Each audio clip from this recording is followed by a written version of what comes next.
Olá, sejam bem-vindos a mais um resumo semanal do mercado financeiro da Fluir Investimentos.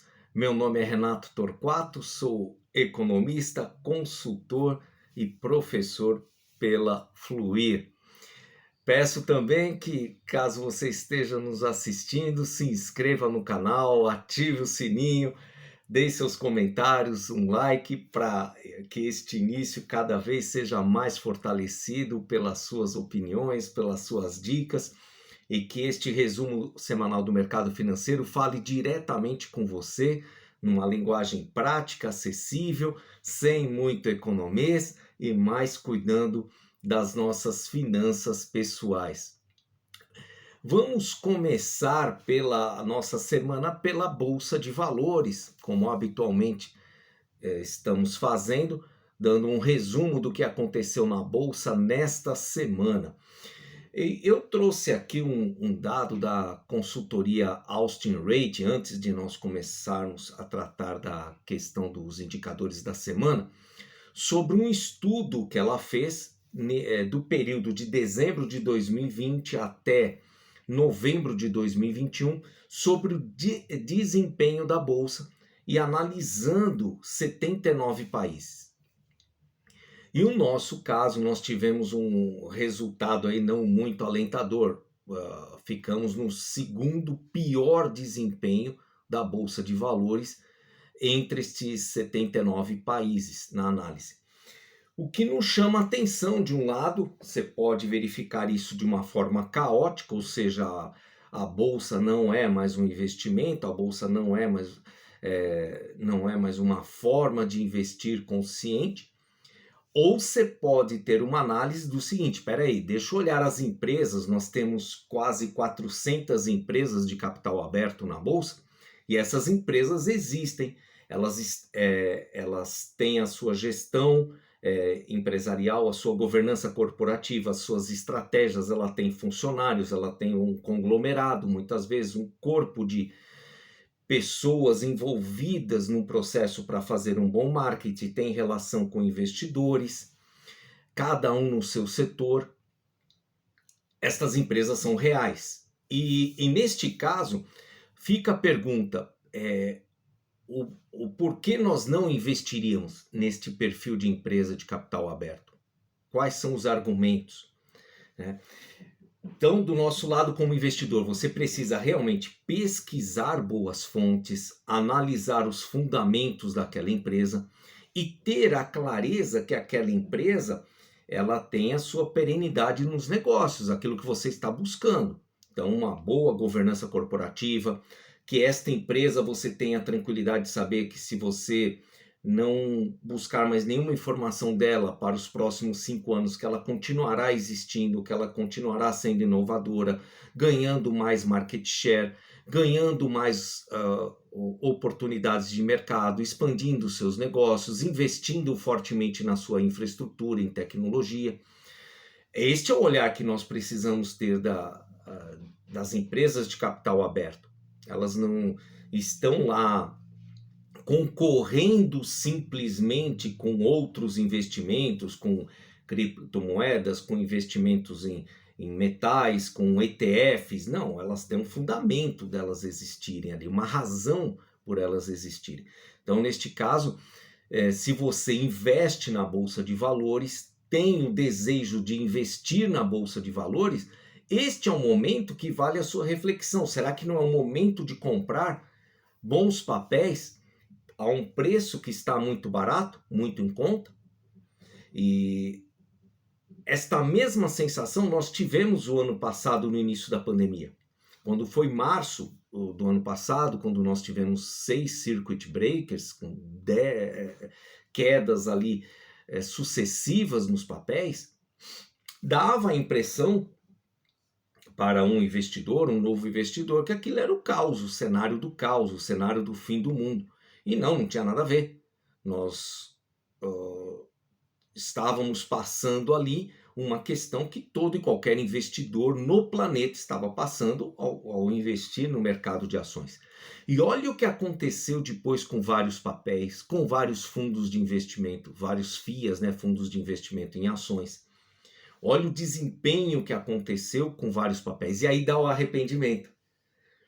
Por quê? Quando chega essa parte, isso é do nosso comportamento, quando você passa por esse período de quedas, a sua sensação é querer se livrar o mais rápido possível daquele papel, se livrar daquele investimento. E no caso, quando você percebe um papel que teve um ótimo desempenho no período, fica aquela sensação de, poxa, eu não participei da festa. Você escuta alguém falando, você acompanha alguém falando que investiu naquele papel e você fica com a sensação que, poxa, eu não participei deste momento. Então, vale a reflexão de que olhar você quer dar para a Bolsa de Valores. O olhar do pessimismo ou o olhar da oportunidade? Esta é a reflexão. Vamos lá falar dos nossos indicadores da semana, o que aconteceu com a Bolsa de Valores. Eu trouxe aqui algumas informações. A Bolsa resistiu nesta sexta-feira, até bravamente, com as notícias que vieram ao longo do dia dos Estados Unidos, onde a Bolsa lá fora voltou a recuar, deu uma agitada nos mercados. E a Bolsa no início do dia estava em 107 mil pontos, e aí, lógico, mediante as notícias que estavam surgindo lá de fora, dos Estados Unidos principalmente, ela começou a recuar. E aí, com tanta pressão negativa, a Bolsa ela fechou com a sexta-feira com uma alta de 0,58% aos 105.069 pontos. Na semana, olhando a semana da Bolsa, ela teve uma variação positiva de 2,78%, mas nesse caso mais calcada nas notícias que vieram da aprovação dos precatórios no Senado. E aí este desempenho da Bolsa foi mais pontual por esse aspecto. O mês de dezembro ele começa positivo com 3,09%. Ao olharmos o ano de 2021, ele está com uma perda de 11,72% e nos últimos 12 meses a variação da Bolsa está negativa também em 7,63%. Olhando os mercados de fora, alguns indicadores, principalmente do mercado americano, que é da onde vieram as notícias sobre a questão de um possível tapering, que é um conceito em economia que explica que o governo vai estar reduzindo o auxílio, os benefícios em virtude do aquecimento, o emprego, o aquecimento da economia. Então essa notícia aí que veio deu uma certa balançada no mercado. O índice S&P 500 das 500 maiores empresas da Bolsa fechou negativo em 0,84%, o Dow Jones fechou negativo em 0,17% e o Nasdaq fechou negativo em 1,92%. Olhando agora o mercado de juros futuros aqui internamente, o DI para janeiro ele sofreu um recuo de 9 pontos base, um índice chamado BPS, quer dizer o seguinte, cada um ponto base equivale a 0,10%. Então, quando há uma notícia que o índice recuou em 9 pontos base, quer dizer que ele recuou em 0,9% no dia. O índice DI para janeiro ele sofreu uma queda de 9 pontos base, fechando em 11,45% de projeção de juros. O DI para janeiro de 2025 ele fecha com uma queda de 7 pontos base, fechando em 11,1%. E janeiro de 2027 ele também teve uma variação negativa de 5 pontos base, fechando em 11,1%. O que é um bom sinal aí de previsão de uma certa redução dos juros futuros, uma previsão de estimativa aí mais cautelosa. Vamos para a terra do Tio Sam ver o que aconteceu com o dólar aqui, já que tiveram as notícias ruins aí na sexta-feira vinda dos Estados Unidos. O dólar aqui sentiu o efeito destas notícias e a moeda americana voltou a subir na última sexta-feira, encerrando com alta de 0,35%, cotado a R$ 5,68. Na semana, a moeda americana fechou com alta de 1,5%. E no mês de dezembro, já começa essa primeira semana com uma valorização de 0,78%. No ano, o dólar apresenta uma valorização de 9,46% e nos últimos 12 meses a variação está positiva em 8,36%. Voltando ao mercado de ações, vamos dar uma olhada como é que fechou aí a sexta-feira o desempenho dos ETFs. Primeiro o BOVA11, que representa 60 maiores empresas na bolsa aqui brasileira, da B3. O índice do ETF fechou a sexta com alta de 0,89% e 2,98% na semana. O mês de dezembro, o ETF também está positivo em 3,09%. No ano de 2021, uma correlação muito forte com o Ibovespa, porque você está comprando um ETF das 60 principais empresas da Bolsa, então tem uma correlação muito próxima entre o índice do Ibovespa e o ETF BOVA11. O índice de 2021 está em queda ainda de 11,63%, e ao olharmos os 12 últimos meses, o desempenho também está negativo em 7,41%. Olhando o IVVB11, que representa as 500 maiores empresas do índice S&P, este ETF sentiu o efeito das notícias ruins pelo mercado americano na última sexta, fechando a sexta em queda de 0,68% aos 279,1 pontos. Na semana, a variação fecha positiva em 0,35%, e no mês de dezembro, este ETF começa com uma queda de 1,38%. No ano de 2021, o IVVB11 está em alta de 32,88%, e ao olharmos aí todo o período dos últimos 12 meses, a variação está positiva em 34,11%. Vamos acompanhar agora o desempenho do metal nobre. O contrato do ouro fechou a última sexta com alta de 1,05%. Então, novamente, aquela relação, quando a bolsa sente o efeito, o dólar e o ouro tem uma relação inversamente proporcional, costuma ter uma alta aí no comportamento dos ativos. Então ele fecha cotado aqui no grama, análise o grama brasileiro aqui em R$ 324,41. O mercado global usa mais o conceito de onça Troy, mas nós aqui trazemos esse conceito do grama para ficar mais claro para você o que quer, quanto representa o valor do grama do metal nobre. Na semana, o ouro fecha com uma alta de 0,67%, e no mês de dezembro começa positivo também em 1,1%. Ao olharmos o ano de 2021, o ouro está em alta de 2,32%, e nos últimos 12 meses a variação está positiva em 6,38%. Uma notícia agora acompanhando a caderneta de poupança, mas com foco doméstico na pessoa física. Saiu nesta semana um estudo do INSPER sobre uma análise da evolução da poupança financeira das famílias brasileiras, observando bastante o período da pandemia desde março de 2020 até agora o último trimestre de 2021.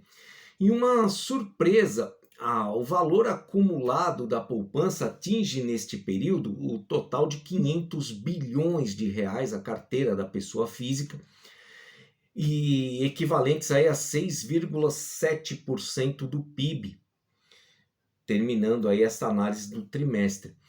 Uma informação interessante, porque mesmo com hoje, com tanto acesso à informação do mercado financeiro sobre os mais diversos ativos, os formadores de opinião neste mercado precisam tomar um cuidado de às vezes isso não confundir ainda mais o investidor, porque o investidor na confusão acaba migrando para a poupança, porque é um investimento mais prático, fácil de entender, não, ele acha mais descomplicado.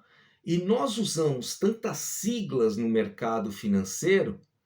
O investidor ele recebe um bombardeio, olha, uma hora você vai para a bolsa, outra hora você vai para renda fixa, outra hora te encaminham para criptomoeda e todos eles falando com muita facilidade destes movimentos e que isso pode acabar assustando o pequeno investidor. E nós temos na caderneta de poupança mais de R$ 1 trilhão investidos. E essa é uma luta no mercado financeiro de reduzir um pouco essa questão do economês para uma linguagem mais acessível, para uma linguagem mais prática e entender melhor este público da caderneta de poupança, por que ele está lá, quais são os fatores. Então, uma pesquisa mais ampliada sobre esse comportamento, não sei se vindo da B3, não sei se vindo da Ambima ou dos próprios bancos, os grandes players no setor bancário, de ter um maior entendimento por que deste comportamento, porque o crescimento foi muito positivo na questão da bolsa, da caderneta de poupança, dos aportes terem um crescimento constante desde a pandemia, talvez uma relação com o auxílio emergencial, onde alguns com aquele auxílio guardaram dinheiro, outras pessoas passaram talvez a guardar dinheiro na poupança porque estavam em home office e se percebeu aí talvez uma redução na sua despesa fixa com estacionamento, com combustível, com refeição fora de casa. Neste caso, vale uma pesquisa. E caso vocês saibam de alguma pesquisa que aconteceu referente a esta questão de algum banco, por favor, compartilhem para nós nos comentários. Será de grande valia entender esta relação. Vamos agora ao boletim Focus da semana, que reúne a estimativa de mais de 100 instituições financeiras que projetam os indicadores macroeconômicos. Então, nós temos a projeção desde o fechamento de 2021 até 2024. Vamos verificar quais são os indicadores projetados. Primeiro, o IPCA, que fala da inflação. É o índice oficial de inflação do governo. O IPCA projetado para 2021 fecha aí com uma estimativa de 10,15%, ou seja, 2 dígitos de inflação. Desde o governo Dilma nós não tínhamos percebido este movimento. Já para 2022, uma previsão de queda, fechando então em 5% a estimativa do IPCA. Em 2023, 3,42% e 2024, 3,10%. No caso do PIB, Produto Interno Bruto, lembra que o Produto Interno Bruto, a taxa de crescimento divulgada, ela vem depois de descontada a inflação, descontada aí o IPCA. A projeção do PIB para este ano, a estimativa é fechar com um crescimento de 4,78%. Já para o ano de 2022, os economistas têm uma previsão um pouquinho mais pessimista ou mais comedida. A previsão de crescimento é de 0,58%, e depois para 2023, 2024, mantendo um crescimento aí de 2% ao ano. Então, um ano de 2022 um pouco complicado aí para a economia. Vamos verificar aí quais são as medidas, o que vai ter de medidas para combater esse impacto fiscal, e não adianta repassar tudo isso apenas em aumentando a tributação. Isso, ao contrário, acaba prejudicando ainda mais o desempenho da indústria, do comércio, de serviços, também do consumidor. Vamos verificar, é um ano fiscal complicado para nós, o ano 2022, e coincidindo com o ano de eleições. Então, aí Vamos ficar muito atentos. Quanto ao câmbio, a projeção do Boletim Focus aí das 100 instituições prevê um câmbio fechando este ano a R$ 5,50, mantendo este mesmo comportamento em 2022 e uma redução para 5,35 em 2023 e 5,30 para 2024. Já na taxa Selic, a taxa de juros básica da economia, a previsão é fechar agora 2021 com 9,25% ao ano. O ano de 2022, a Selic com alta em 11,25%. 2023, 7,75% ao ano. E para 2024, uma previsão de 7% ao ano. Olhando agora a questão do crédito, depois de 8 meses em queda, o número de famílias inadimplentes no Brasil subiu meio ponto percentual no mês de novembro, quando comparado com o mês de outubro, chegando a 26,1% da população inadimplente. Vamos separar o que é atraso de inadimplência. Tecnicamente, inadimplência é considerada a situação de uma pessoa física ou jurídica que está atrasada 3 parcelas ou mais de 90 dias em algum produto de crédito, seja empréstimo ou financiamento. No caso, 75,6% das famílias brasileiras têm algum tipo de dívida para vencer no mês de novembro, bastante concentradas em cartão de crédito, cheque especial, carnê e prestação de carro ou imóvel. São os maiores compromissos da renda do brasileiro. Mais de 85% dos brasileiros assumem que têm dívidas no cartão de crédito para honrar durante este período. Olhando agora o cenário do emprego, a taxa de desemprego, uma boa notícia aqui no nosso mercado interno, a taxa de desemprego caiu para 12,6% no trimestre móvel de julho a setembro de 2021, uma queda de 1,6 ponto percentual em relação ao trimestre de abril a junho deste ano. Esta pesquisa veio do IBGE, do PNAD, Pesquisa Nacional por Amostra de Domicílios. O contingente de pessoas ocupadas teve um aumento de 4% neste período, chegando a 93 milhões de pessoas tecnicamente aí ocupadas no mercado de trabalho. E neste caso, nós temos ainda um volume de 38 milhões de trabalhadores informais.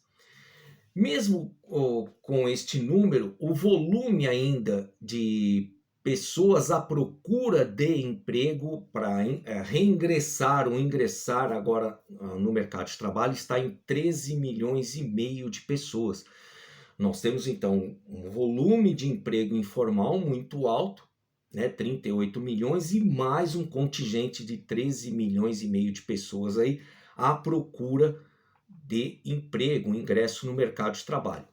Agora, quanto à contratação, o CAGED, o Cadastro Geral de Empregados e Desempregados, publica uma informação importante para nós. O setor de serviços foi responsável por 57% dessas contratações, seguido do setor do comércio com 28%, em seguida a indústria com 11% e a construção civil já dando uma certa retraída, ficando com 7% de responsabilidade sobre as contratações de emprego. O que nos chama a atenção, uma queda, aí, um saldo negativo no agronegócio, que teve uma queda aí de 2%, ou seja, há um aumento do volume da produtividade e da demanda, em contrapartida, onde se tem a expectativa da maior geração de empregos, no agronegócio ocorreu uma queda. Muito talvez nessa questão da produtividade, com a chegada da tecnologia, os altos investimentos em tecnologia no agronegócio, se percebe que não teve uma correlação positiva aí entre o aumento de produtividade com o aumento do emprego. Nos chama a atenção esse aspecto aí. No setor de serviços, só vale dar um destaque, já que foi responsável por 57%. No setor de serviços, a parte de transporte e armazenagem, o setor logístico, foi responsável aí por 13.768 postos de trabalho, né? Então, neste caso aí, chama atenção logística. Na parte de alojamento e alimentação, 32,9 mil postos de trabalho. E o setor de atividades financeiras imobiliárias, 71 mil postos de trabalho neste crescimento. Dado importante de quem contratou no setor de serviços. Vamos dar uma olhada aí no setor de inflação, como foi o desempenho do IGPM, que nós tínhamos informado na semana passada, que sairia a publicação do desempenho do IGPM. Ele fecha com leve alta de 0,02%, menos preocupante que o mês anterior, que a alta tinha sido em 0,64%. O IGPM acumula no período uma alta de 16,77% e 17,89% nos últimos 12 meses. O principal motivo dessa desaceleração foi dado aí o destaque ao minério de ferro. A FGV divulgou que o minério de ferro teve uma queda de 15,15% no seu comportamento de preço, e isso fez que tivesse essa reduzida aí na questão do IGPM, seguido da soja com queda de 2,85% e o milho com 5%. Olhando agora o produto interno bruto, o nosso PIB, esta semana o IBGE divulgou uma queda no terceiro trimestre deste ano de 0,1% do PIB em relação ao segundo trimestre. Neste caso, é um resultado do aumento da inflação. A inflação impacta diretamente no resultado do PIB, como nós tínhamos falado, e também na taxa Selic, no comportamento, além das incertezas sobre a política fiscal. Que aí tem sido o grande embate doméstico aqui, o embate econômico do mercado sobre esta questão. Olhando agora os setores, o principal setor responsável por uma queda no PIB foi o agronegócio, com uma queda de 8%. A indústria andou de lado, ficou no 0-0, e o único setor que cresceu foi o de serviços, com 1,1%. Vamos dar uma olhada agora na política fiscal. O governo central, que é formado pelo Tesouro Nacional, Banco Central e Previdência Social, apresentou aí um superávit primário na ordem de 28,2 bilhões de reais, ajudado por um crescimento nas receitas, também em detrimento de uma boa redução nas despesas, né, olhando com o período anterior. Isso traz um resultado positivo aí de superávit, necessário neste momento, e agora este superávit ficamos no aguardo de saber qual será o bom uso dele, porque senão o olhar do mercado é para a questão da política fiscal, com as medidas que serão tomadas.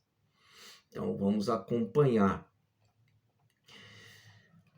Dando uma olhada aqui também no comportamento lá fora do desempenho da indústria, do PMI, da produção industrial. Na Europa, o PMI de serviços fechou em 55,9 pontos, acima do mês anterior, que estava em 54,6, porém abaixo ainda do que os economistas tinham de expectativa, que era 56,6 pontos. O PMI composto, que já une a questão dos serviços e indústrias, ficou em 55,4%, também abaixo da projeção econômica, que estava em 55,8 pontos. Na China, o PMI de serviços teve um recuo de 53,8 para 52,1 pontos. A projeção do setor era que fechasse em 52,6 pontos. Aqui fechamos o nosso resumo do mercado financeiro da semana. Conto aí novamente com o teu like, com o teu apoio. Siga o canal da Fluir, nos dê esse incentivo. Estamos começando, precisando muito da sua parceria aí conosco. Nos deem dicas, apoiem o nosso canal. E queremos aí estar muito próximos daquilo que vocês gostariam de compreender melhor no resumo do mercado financeiro. Passem aí dicas nos comentários e deixo com vocês as principais fontes da consulta da Fluir: Ambima, Banco Central do Brasil, Capitalizo, CNN Business, o Corecon, Conselho Regional de Economia do Estado de São Paulo, do grande Luiz Barsi. Dica de hoje é Eu Quero Investir, EQI, Forbes, Infomoney, Insper, Money Times, Itaú Investimentos, Nord Research, Sebrae, Sun Research e também XP Inc. A todos uma ótima semana, bons negócios e nos procure. Fluir Investimentos, suas finanças em dia. Até lá, até a próxima!